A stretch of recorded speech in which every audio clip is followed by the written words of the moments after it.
some people burst, but I thrive under pressure. I hold them down from distance like I was playing catcher. I pray to God, life is crazy, you know he'll test you. For real.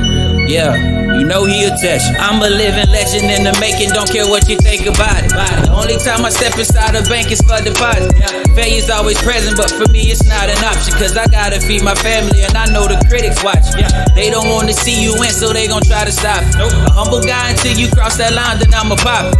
Choking out the competition on my Sergi Baca. Don't associate with lames and haters, they are all imposters. No, see some people.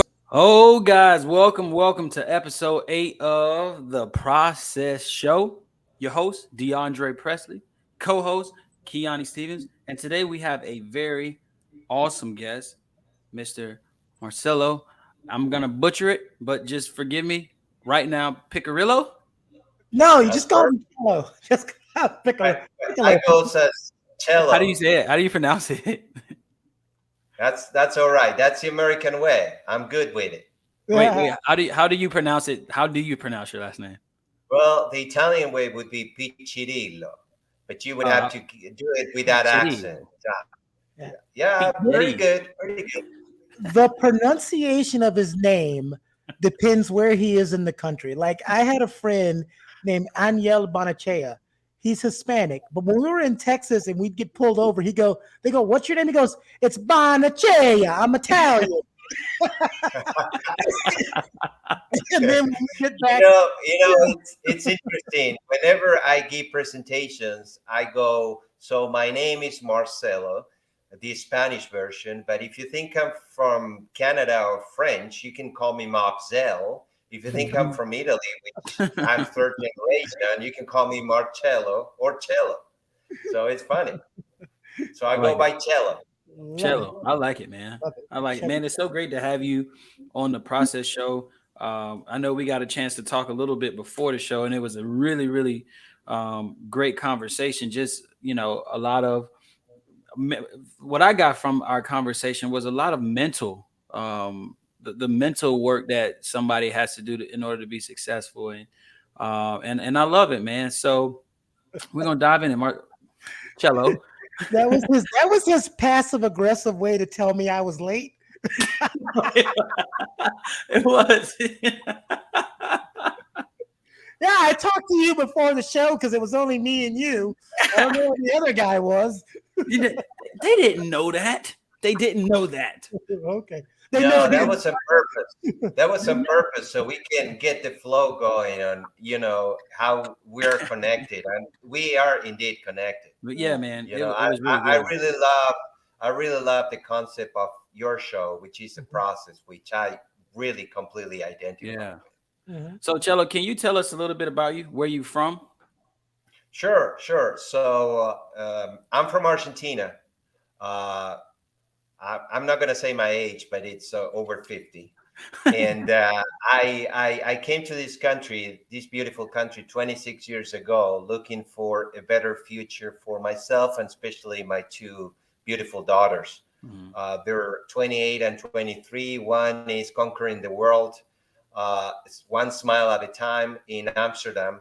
And the other one is doing the same thing, one chord at a time. She's a bass guitar player in a rock band in New York.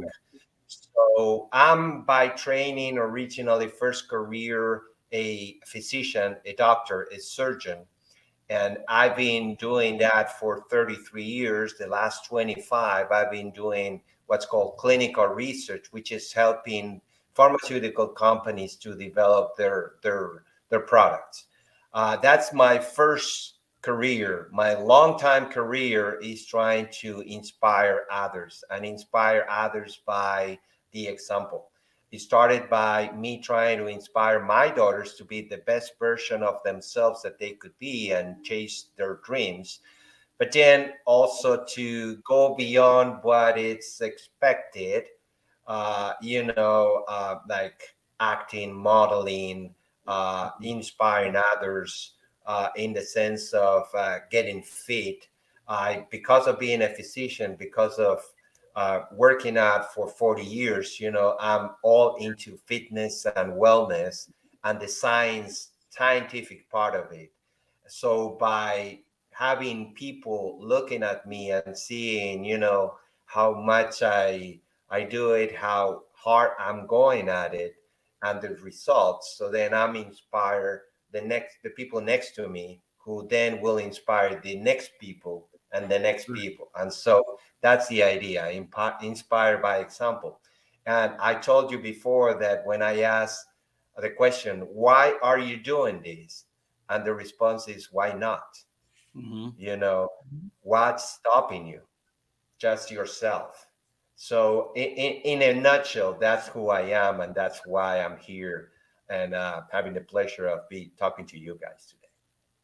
Man, I love it. I love it. What inspired you to be a doctor in the first place? Because when did that thought of being a doctor, a healthcare provider, come into your head? At what age, and then what pushed you into pursuing that career? That's a very, very good question. So, originally, I was in between being an architect. I always like to draw and do things with my hands, and a doctor, because my mom always talked about, you know, how much she would like me to be a doctor.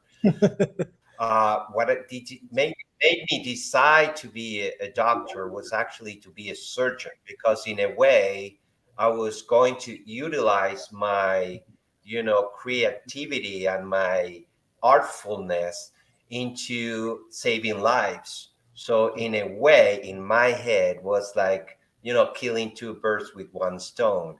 And that's what really pushed me into doing that. Then while I was a physician, I discovered this other world, which was on every physician will publish papers and will do presentations, which presenting is performing. So I found myself really at ease and very comfortable in the performances. When you're presenting, you're selling what your science is telling you, Mm-hmm. and that really was what made me go into, you know, being a doctor.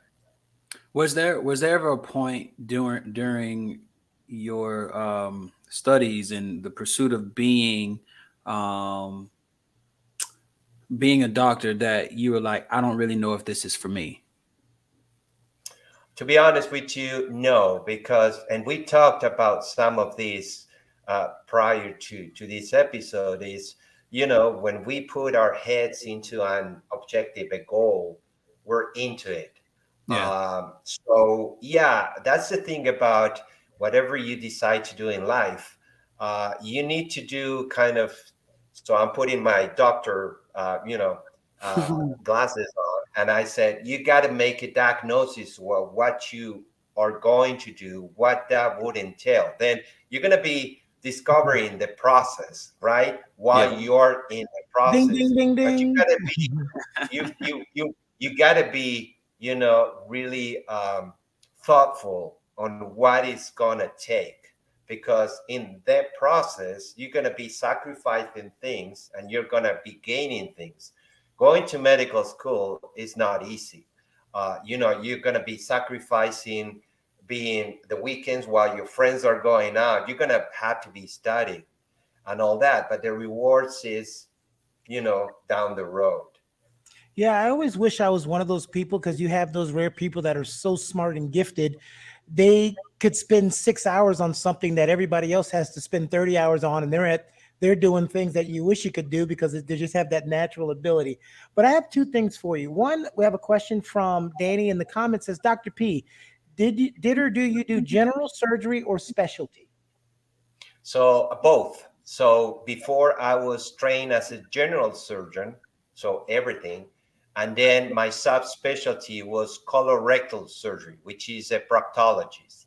And there's a joke about it. I always say that, you know, a proctologist, if you know what that means, I don't. you Can you tell know, me? is, oh, the proctologist is the one that, you know, goes into your butt and take care of your butt problems, you know. So I didn't know So, that but word. Thank you for letting me know that. Thank you. I He really played well, football. you're young enough. That's why. But the He went joke to an is that, S&P school. yeah, the joke is that A proctologist has something in common with the plastic surgeon. If you fix, you're gonna make that person smile much better. Mm, If mm, you know what I mean. If I fix that problem that they're having. yeah, Did you So, but do yeah, you have that's it. That's a response. A long response to a short question, but that's it. makes sense. Okay. does this might okay, and of course we always have people on of so many different talents. So sometimes we always say this might sound like a stupid question, but being a proctologist, you also have to deal with people who have colon cancer, correct? Or may have Correct. problems with colon cancer. And so that now that I know what you do, because that tough question I was going to ask is, have you ever been the doctor of a patient and have you ever had that loss of that patient that really hit you and Mm, almost, made you stop or just it hit you really hard? And if it did, how did you get over that? that's a really good So yeah, that's a very good question in regards to the patient doctor relationship. So Mhm. one thing that we learn while we're in medical school and while we are developing our career is to be attached and detached from the emotions that come with that relationship. one. Because if you let those emotions take over, so you won't be objective in making decisions that is the best course of action for your patients. So definitely when you lose a patient, it really sticks with you. But at the same time, it's like, okay, well, there's always a lesson to be learned in that. And if you don't let your emotions take over, so the next time, hopefully you're gonna be better. But you also have to accept that that's a potential outcome every time you do something like that. Right. I mean, how difficult is it to do that though? To be attached and to detach. Like for people who let's say there are people who are really emotional and they really get attached. How difficult is it to, you've built this relationship with this, you know, person, and something does happen to them. How hard is it to detach and not take that home and take that home? Yeah, so the best answer to that is to attack that emotion from the get-go. So to prevent you get too attached. Mhm. And then you are a professional like in any other professions. Mhm. So the same question could go, it's different, but could go to you as a football player. You can get attached to a team and then all your career wanted to play for that team, but then you have an offer from the rival of that team. Well, you're a professional. So you could say no, but also you're a professional. It's your career. Yeah. It's not the clear example, the analogy, but in a way, yeah, the best way to go about it is to be professional. Number one, number two, develop that sense, and then it's like an exercise. It's like a muscle. Mhm. So I've been not doing surgery for quite a while now. So if I go back, that's a question I always have in my mind. Would I be able to do what I was doing before and being detached on that emotion, even though there has to be some emotion because you love what you do, but not. So now that I'm kind of a step back, I'm able to really understand what I was doing, and sometimes it takes you to step back to really understand the greatness of what you were doing, especially if you have passion for it. Yeah, no, that makes a lot of sense. And because I know you were like, I don't, the analogy may not make sense. It really does. So early in my career playing football, for example, when I came in as a rookie, I was under the mentality that I'm going to be playing for this team that signed me as a free agent. My career is going to be with them. And that didn't happen. And I remember, when I got cut from the team, it was a really difficult thing to do, because I had invested so much emotion into this team, that I'm like, this is where I'm going to be. So when I got cut, it was like, whoa, wait a minute.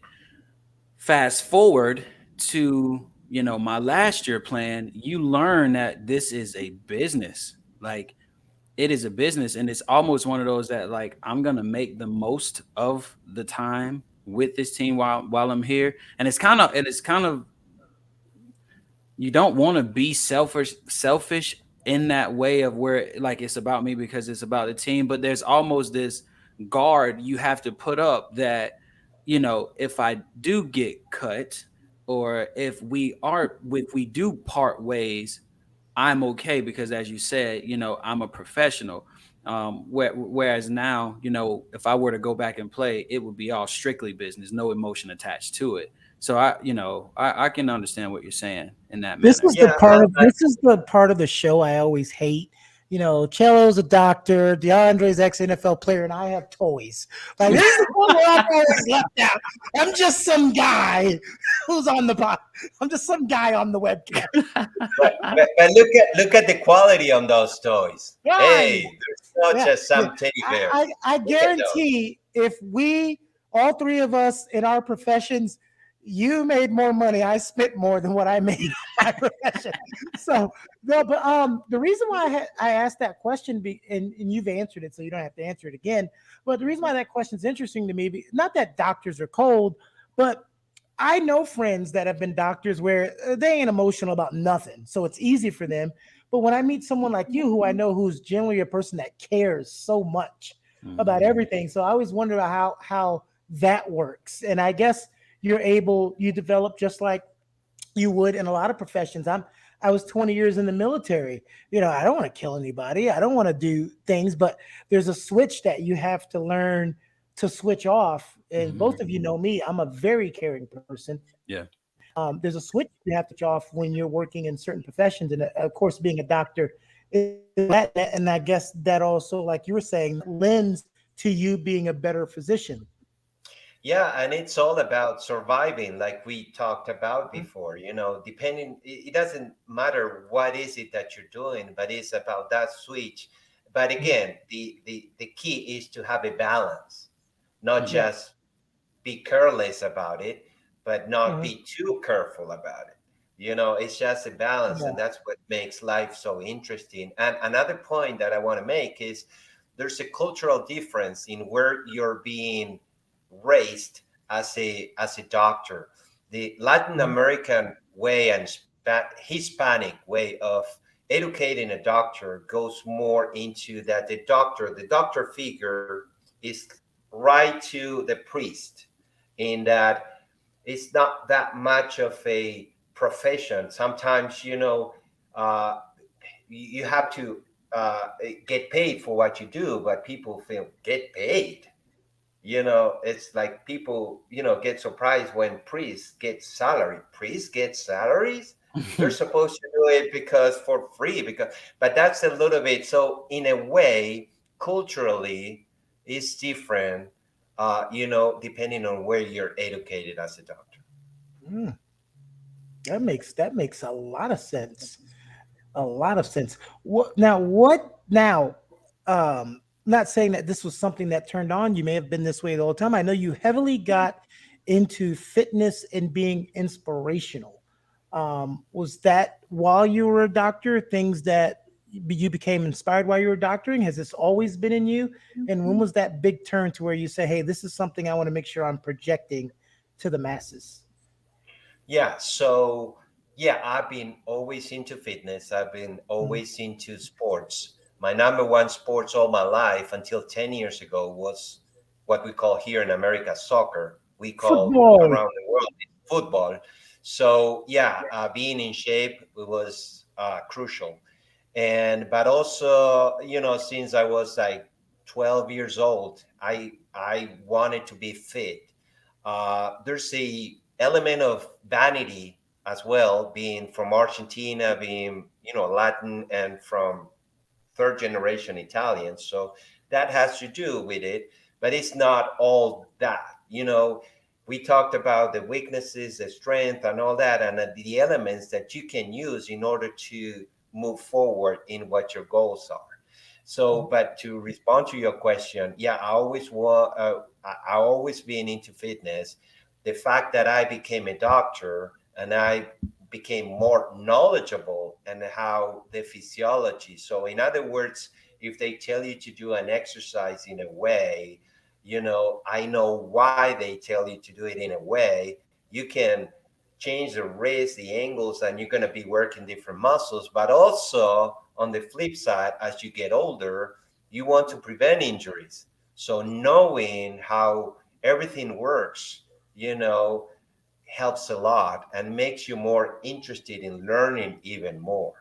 So I hope I respond to your question. I've always Oh been yeah. a big fan of that. And I use that as inspiration in the sense, again, I've been trying to teach my daughters based on my own example. So if they see me working out consistently, and they see results, and they see me, being careful with what I eat and investing in my health, so then I'm inspired them to do the same. And again, greatness and legacy is all about inspiring who is seeing you.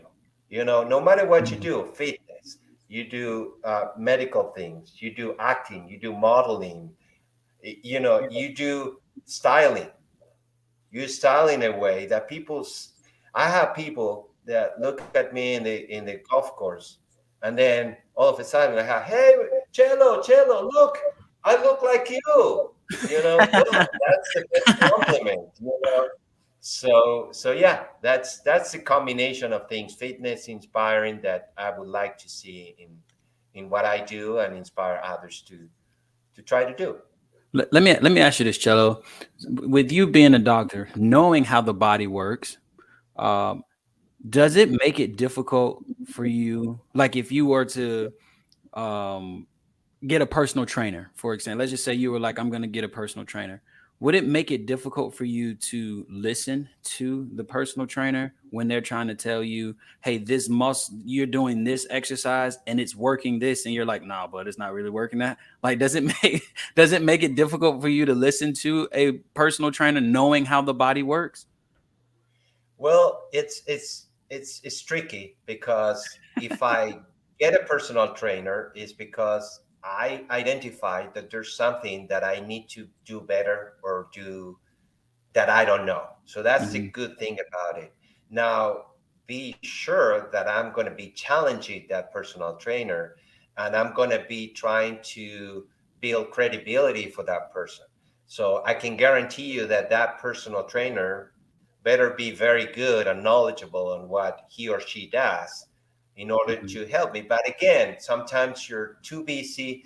One of the things that when we talk about the brain emotions connection and how it connects to the body and things like that, one of the things that your body does is to try to get into routines to shortcut whatever you do. That's the main reason, to be in a safety zone.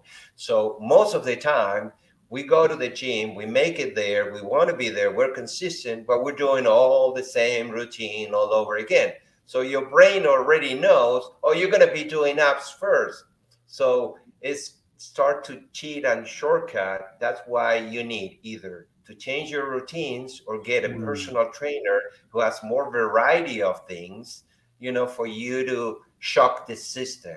And that's when you really gain. Oh, So, you so don't get two questions in a row. Both of you for a second.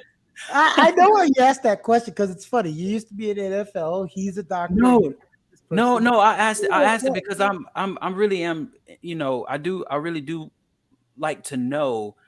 Does it make it? Is it a difference? Not is it it difference, but does is. it make it difficult for you to listen to a trainer, knowing how the body works, what movements would produce what? Like for me, for example, like I don't know everything about football, and I know that, but I know a lot about the position that I play and why I do what I do. So I will say it makes it difficult if Saw him bully me. some random coach came up and was trying to tell me about being a defensive back, and it's like, He bullied uh, me, y'all.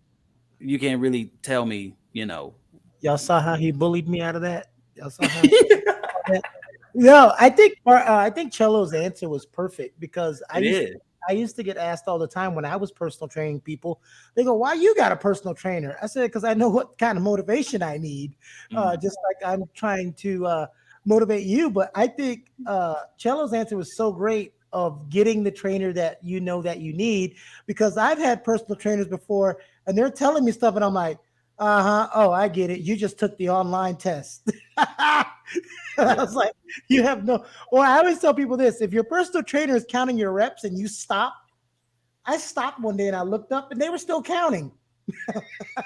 So, Oh, Yeah, yeah. The addition to the answer also is that we're in constant evolution of what we know about things. mhm, So right. again, what we knew about supplements 10 years ago is not what Oh, we know now. You see supplements ooh, coming up with more targeted, more targeted compounds, more targeted mechanism of actions. We know how to combine. Um, this is a short story, but all my life I did intermittent fasting without knowing that I was intermittent fasting. And mm, then I was criticized all my life for doing that. Turns out that 5 years ago, somebody came up with intermittent fasting, and scientifically, there haven't been as many studies in other nutrition aspects that in intermittent fasting and all the advantages of that if you do it right.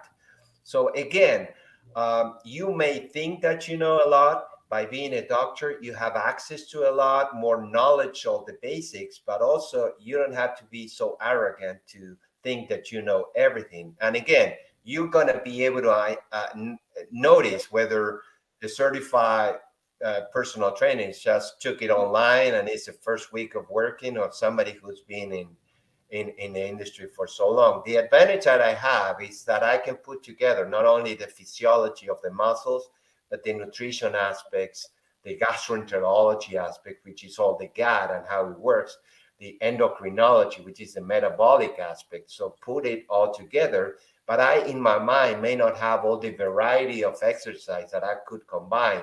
That's why I'm, to get more inspired, I'm now con- in, connected to other personal trainers and inspirational people from right. around the world. I connected with one guy in Italy, another one in New Zealand, et cetera, et cetera. So yeah, Mm. it's always something more to get to know. You if okay? you're You watching, hold on, DeAndre. If you're watching on Facebook, thanks for hanging in.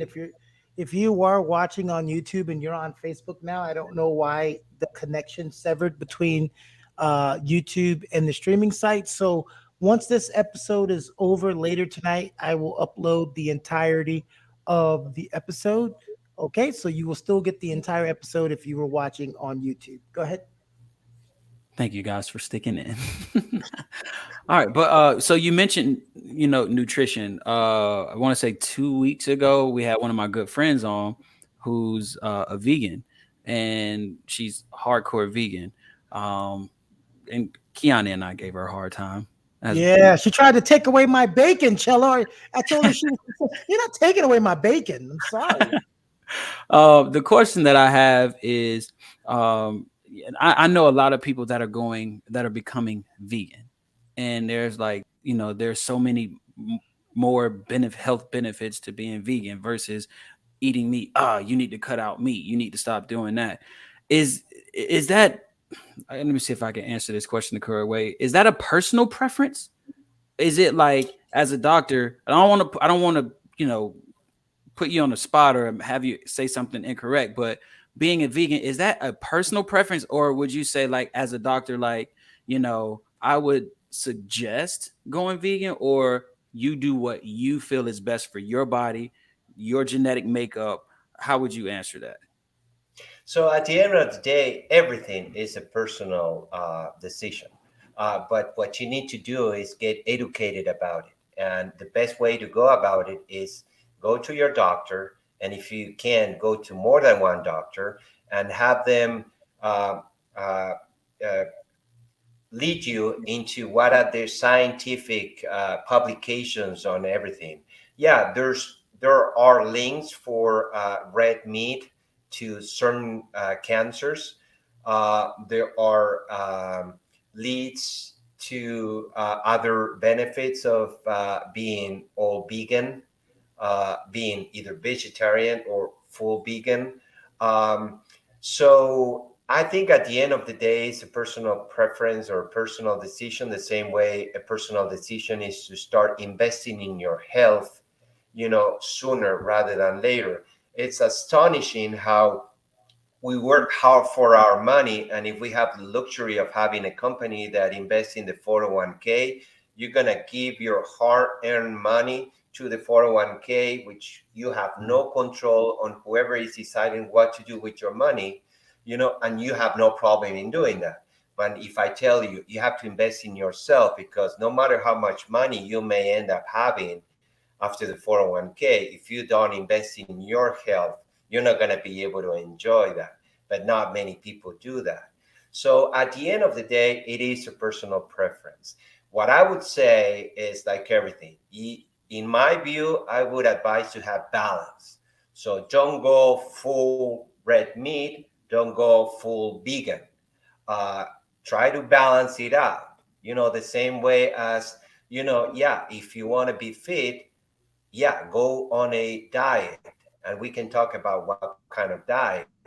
But it's okay to have one day that you're rewarding yourself and you're going outside, because that kind of re-energizes you to go into that.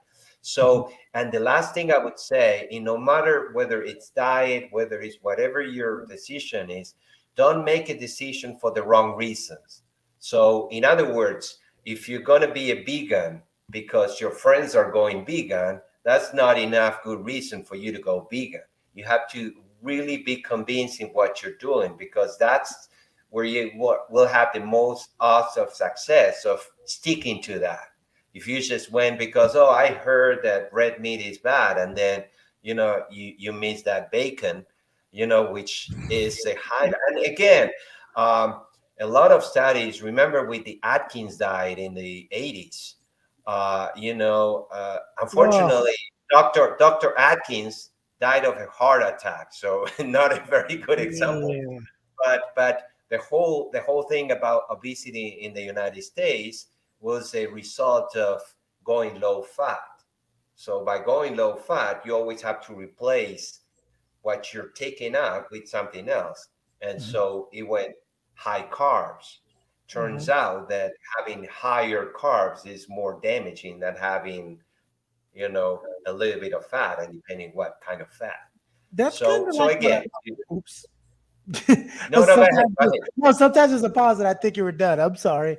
That's what I always, because I personal trained for 15 years, and I would always laugh at, and we talked about it last week, is, you know, eat more blueberries. Then 5 years later, don't eat blueberries. And then 4 years later, you got to have strawberries. They do this. Don't have strawberries. They're terrible. And it's like, the bar just keeps moving. So it's like, at the end of this day, and everything that you're saying, I could sum up like this. When you gave the 401k example and you talk about investing in yourself, you can't enjoy what you have if you're not alive. Denzel Washington said this to the Miami Heat players. It's a video on YouTube, and he said, you've got to do things now. You got to invest in yourself now and have fun now, because when you see a hearse, you never see a hearse followed by a U-Haul, because you can't take any of that stuff with you. I loved when he said that. You never see a hearse followed by a U-Haul. And so, And the other, definitely, yeah, I'm all about Denzel's video, inspirational videos, and all that. But also the other thing is, at the end of the day, you can control what you have, things that you have control over, right? When you work on your money and you give it to somebody, it could work out, maybe not. But when you invest in yourself, in your health, you have control over. You have control over, you're going to stick to the plan, to the process, or not. And the other thing I could say about it is, my theory is that when we start something, whatever that is, we're looking at it backwards. In life, we look at it backwards, everything. When we're young, we want to be older and experienced. When we're old, we want to be experienced and younger, so we're always going backwards. No, we got to enjoy what we're doing when we're doing it, because it takes you to get wiser and older. And if you invest in getting older with fit, you're going to enjoy your elder age, much better than if you today give up to the temptations of eating crappy, and then you're going to pay the price, and probably if you make it to older. So it's all about the process. Yeah, that's really good. And we talked about this before, but I follow a guy named Alex Hermazi. If I said your name, Alex, if I said it wrong, I'm sorry. But I follow him on Instagram, and he was talking about, he owns a company that does really really well, but he's also a really big fitness guy, and he was talking about how he was talking to one of his fitness friends who had been in the fitness industry for a very long time, and he said, people ask me, do you work out? Oh, you got to at least work out at least 6 days a week. And he was like, well, actually, I work out a lot less now than I did, when I first started. And he was like, his friend was like, that's because you did all of the work in the front end early on. So now all you get to enjoy the fruits of your labor, and all you have to do now is just maintain what you've worked hard for. And we were talking about it, how like when somebody comes to clean your house, the first initial clean is that deep clean. They're going to be in there for a very long time, so that every other cleaning they come and do is just maintaining that. The issue I find with people at times is they don't have the mental endurance to do that, to put the work in now, because it's like, oh man, I am extremely sore. I'm not gonna go back. I don't want to do that. But then they're pissed off at why they look, the way that they look. So it's, you have to put the work in the front end to enjoy everything on the back end, kind of what you're talking about. I think me and you Yeah, had it's this argument interesting. already. Me. Yeah, it's interesting. Interesting what you say, but I can add to from the science, side of things. When the hardest part to go work out, and we all know this, is to get to the gym. But once you're working out and once you're done, you're gonna be sore, but the endorphins kick in, and you're gonna feel like accomplished. That's Hmm. an emotion that your brain gets, but also unfortunately your brain also gets the emotion of how hard it is to get to the gym, and that's an emotion that happened before the endorphins kick in. So in your mind, as hard as it is the workout, is to work in your brain to put that result of the endorphins prior to how hard it is to get there. Yeah, you're going to be sore anyway, but the sense of accomplishment is something. The same thing whether you're very busy during the day and you were in 10 meetings and so forth, you're exhausted, you don't want to talk to anybody else, but in a way that endorphins and the dopamine in your brain kicks in and say, oh, this was an accomplished day. So it's all about the work and the mental work that we have to put. We talked about emotions and how, when you have a failure or a sense of failure, so that is an emotion that goes into your brain recognizes it and stays in the database. So the next time you think about what happened in that, your brain doesn't recognize that it's not that you're feeling that emotion again, just remembering. So already triggers your body to react, not to do that because you may end up the same way. So again, our work and the harsh part of it is train our brain to kind of bypass that and keep your focus on what your goals are. Mm. That's because we had this we've had this conversation a couple times, and that's why I say we had that conversation about a personal trainer. It's so important. It's like I like caveating things and making similarities. That's why I say like a good parent knows the tools to use for each different child because they're all different. They don't just do the same thing across the board. A personal trainer is not just someone that's supposed to, when you walk in, say, all right, this is what we're doing, this is what we're lifting. Let's go, let's get it. That's what people envision when they see a personal trainer. No, a personal trainer designs what particular motivation I need for each person. That's why that initial consult is so important. I know this guy's a little lazier than the other guy. I know this person is a procrastinator. I know this person, they can get really motivated, but they need me to yell. This person needs me to talk quieter. This person needs me to do this type of exercises. Because sometimes, DeAndre, we do have people that are lazy. But again, I would run into adults that I would push them away or in a way that no one has thought to push them. And now this lazy person is now a motivated person. Mm-hmm. You're still going to get your ones that doesn't matter what you do. But I think that's a part of it as well. Finding, like Cello said in the beginning, when you asked that question about uh, is it hard for him to listen to a personal trainer? Well, finding that one that fits my needs is important. But then, like you said, they got to put in the work to find that one.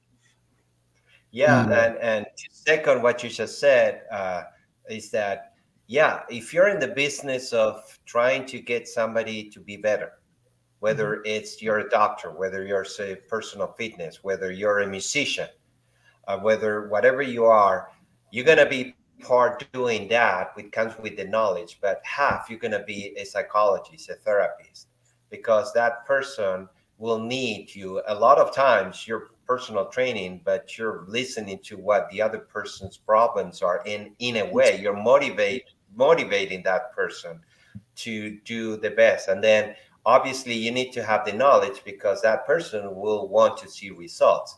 Now it's 50% your job, but it's 50% their job because you see that person for an hour.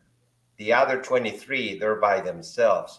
So what you do is you implant that idea and that motivation in their heads on what is it, and then they're in control. That's the beauty of it. So you're gonna have results when you do that. In medicine, there's something that is called placebo effect. So, and that's something that in the culture, the Hispanic culture, they really teach is that, if the patient really trusts you as the physician, the odds of whatever treatment you're giving that patient will be much better because the placebo effect will help also to make it better. On the other hand, if they don't have credibility in you or you don't pay attention to them, the placebo effect will make that drug that is effective in 90% of the people, in that person will not work. I love that placebo effect because have you ever used the placebo effect on somebody, DeAndre? Have I? One of the most notorious things we used to do is we'd be drinking and we'd give somebody juice, the same look of our drink. We use the same juice, but ours has alcohol in it. And we tell them it has alcohol in it. And 4 cups in, they are toasted. They're falling over. They're slurring their words. And we're just laughing like that placebo effect is real, people. So, It's real. so to me, that means so when I hear that, like I know what the placebo effect is. I don't think I've used it, but that does go to me says that it is all mental, like everything. It is all mental. That I mean, I've heard my mom them grow up and say, "Boy, stop worrying. You're gonna worry yourself sick. You're gonna worry yourself this. You're gonna worry yourself that." And it's not that something physically is gonna happen to you. It is that you are going to bring these things on because you are worrying or you're thinking you have spent a massive amount of energy on that thing and you've attracted that thing to you. Just like people, no, please go ahead. Please go ahead. I see you about to say Yeah, something. no. A way to explain that is that there are things that predispose you and things that determine that you become sick.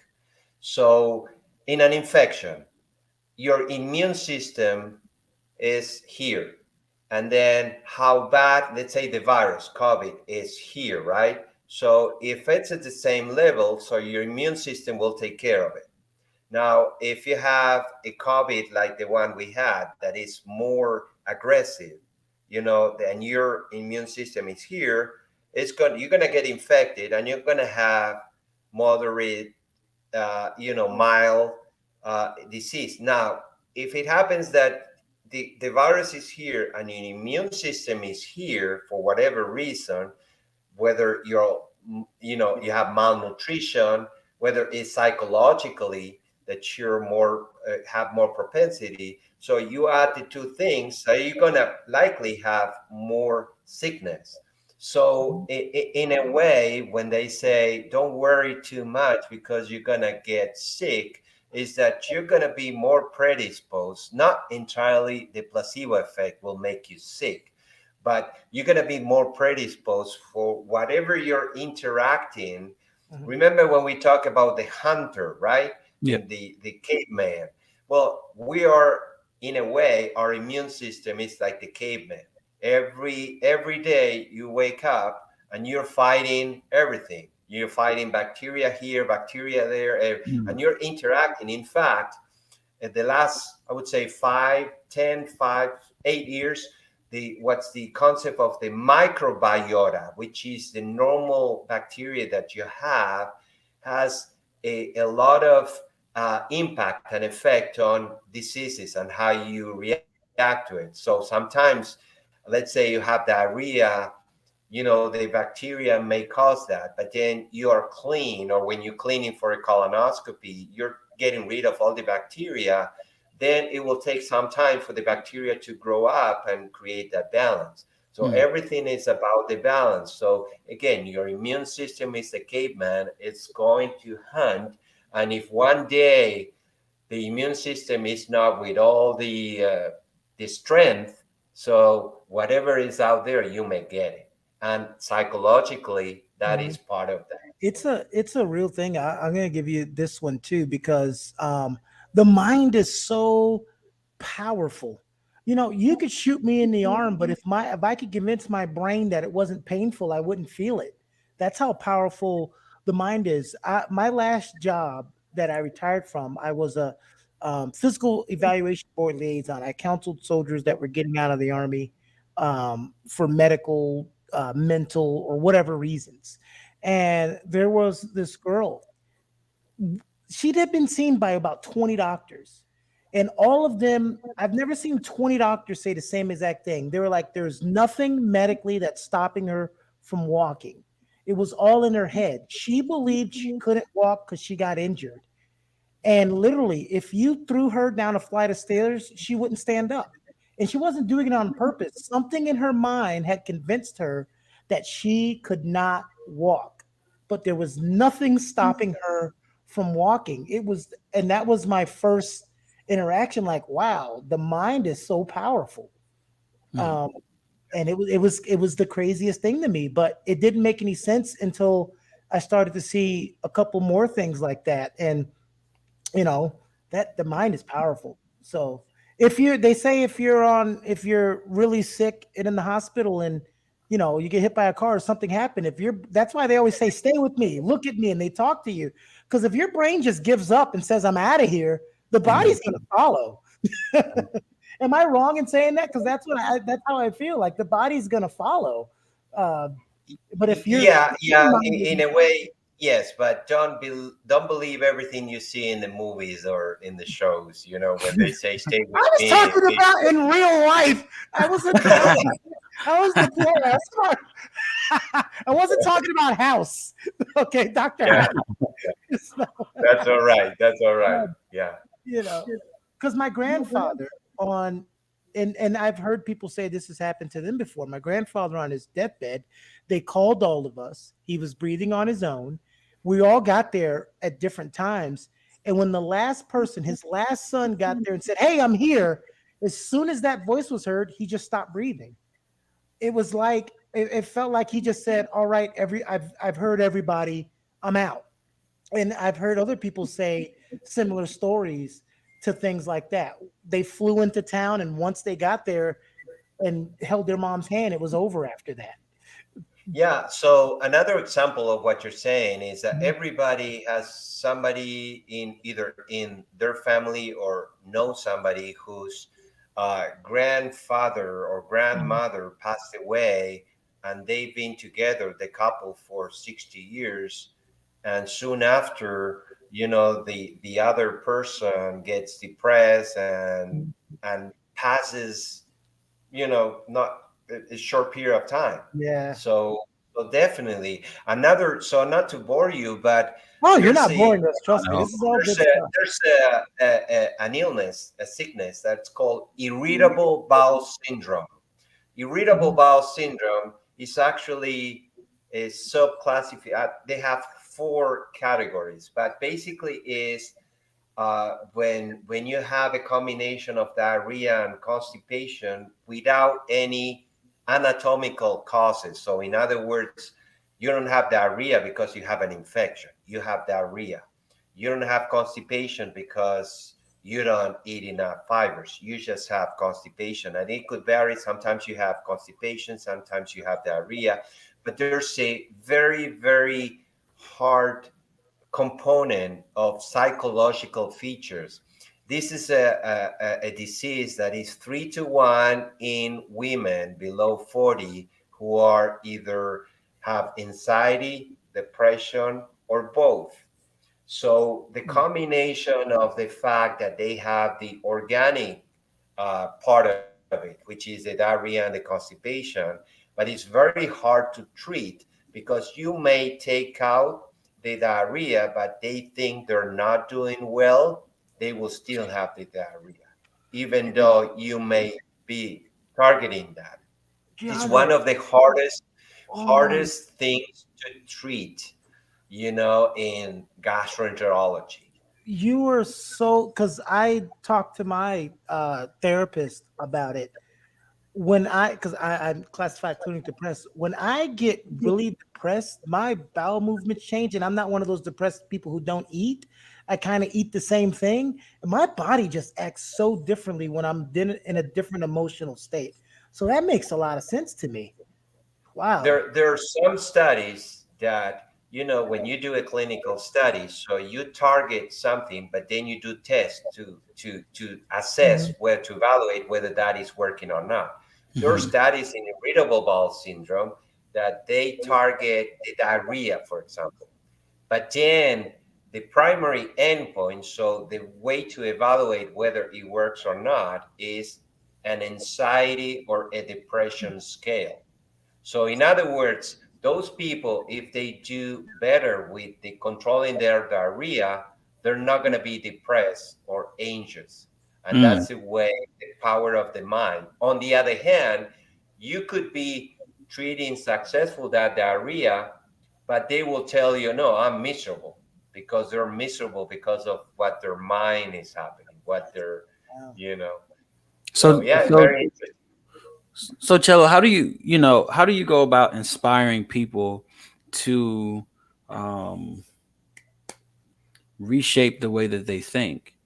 Do you have certain exercises that you work with your patients? Do you give them certain exercises? Do you give them certain videos to watch? Certain, like, how do you go about inspiring people to change their mind? Because for me, again, we talked about this, that um, you know God creates the world. Everything starts within the mind, and then somebody puts forth action. We talk about this microphone.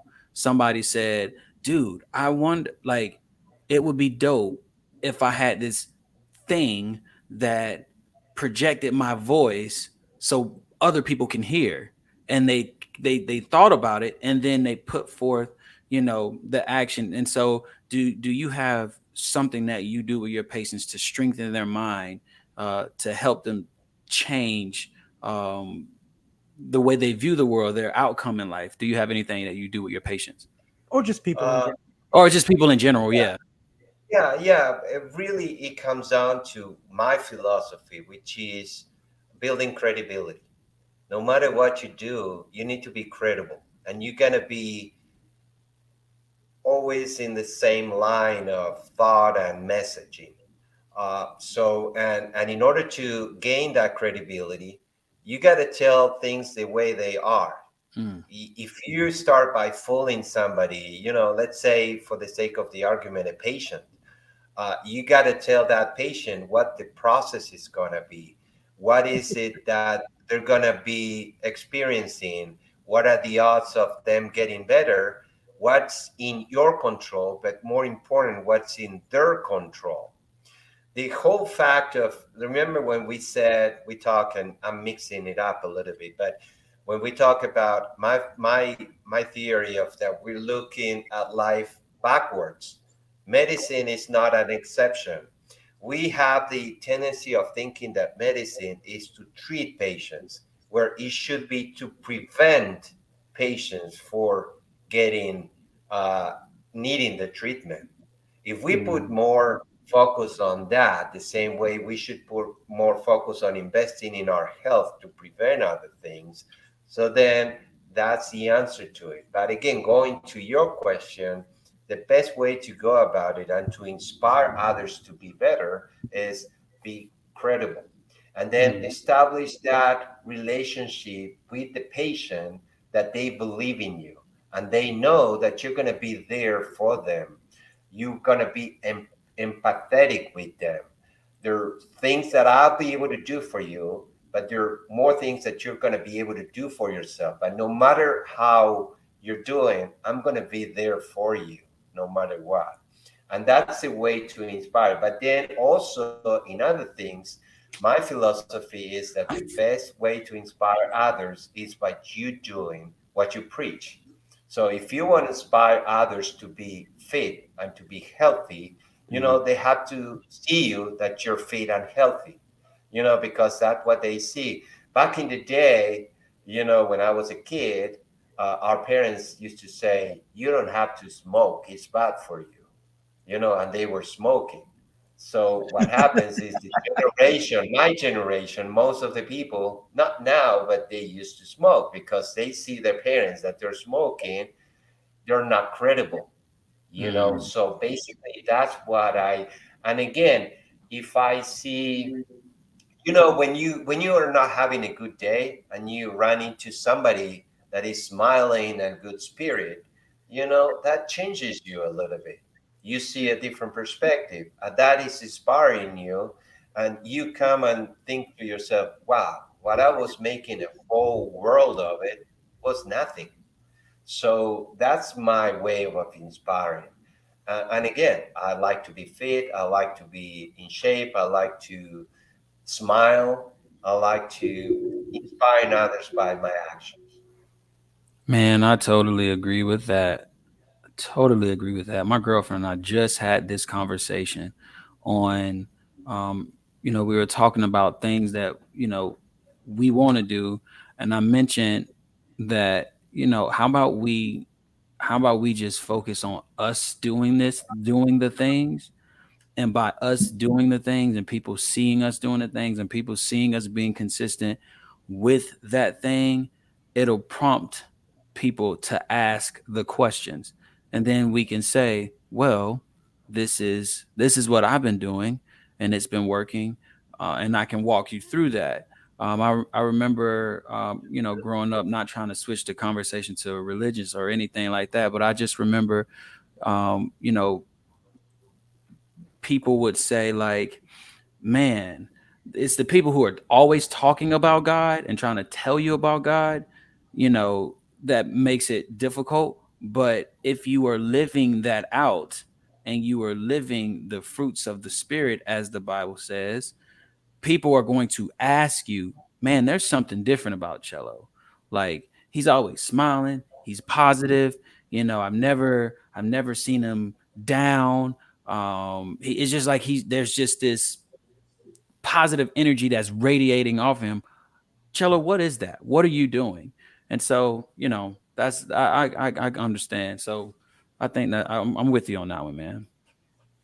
Yeah, I think there are It's two ways that time. you'll notice that you're doing something right. One is when you're joked about. So let's say you are with your bright lime shirt and you look good, and somebody comes to you, oh, whoa, whoa, turn it off, turn it off. Well, that's a flattery. So they're noticing you. And the other one is when they come to you and ask for advice. So normally it could also be a process. They will Mhm. make fun of you, oh, whoa, whoa, but that's because they don't have the gut to actually try. They may have tried or had that mind, but then 2 days after, you're gonna see them with a bright lime shirt, and telling you, "Hey, hey, I look like you. Or look, Yeah, I did it. I did it." yeah. And that's the best way. And the other thing is also, "Hey, you look good.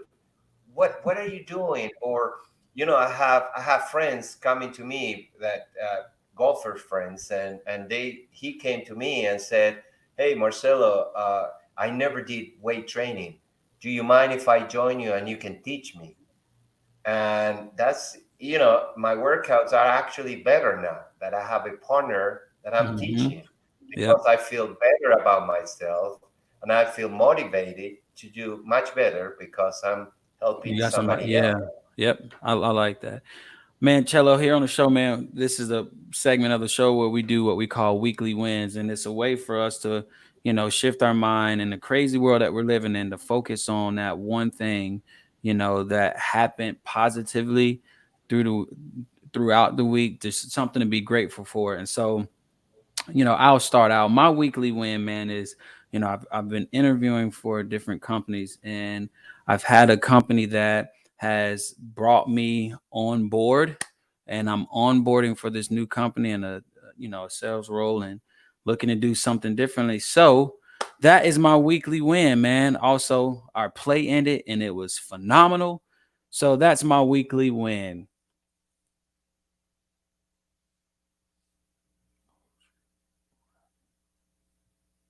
Weekly. Oh, I'm sorry. I'll go next because we want our guest to go last. My weekly win was number one, having Cello on, because Cello in September is going to have his own show on KeoniProductions. So it was great that everybody got introduced to him. He's going to be talking about the medical field. He's going to be talking about inspiration. He's going to talk about fitness. There's so many things that Cello is going to be talking about. He's going to be interviewing people all over the world. So that's going to be exciting as well. Another one of my weekly loss, even though that's not part of the show, is DeAndre did finish his play, the play that I never got an invite or a ticket to come see, but we'll talk about that later. No, I just want to give him a hard time. But my weekly win was actually we got 4 new shows that I was able to lock in. That's going to start in September. So I'm glad this channel is growing and it's going to be amazing. Sorry. Now you got me saying Marcelo, DeAndre. Cello?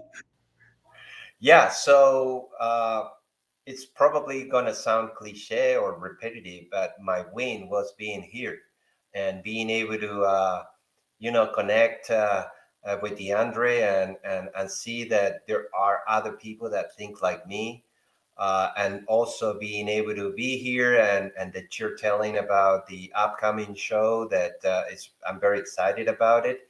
I wish I could help some others and be at this media to help, send the message of inspiring. So if you inspire one person, that person will inspire another, and that other person will inspire another. And that's legacy, that's greatness. And that's what, like Kobe said, Kobe Bryant. So that's my win of the week.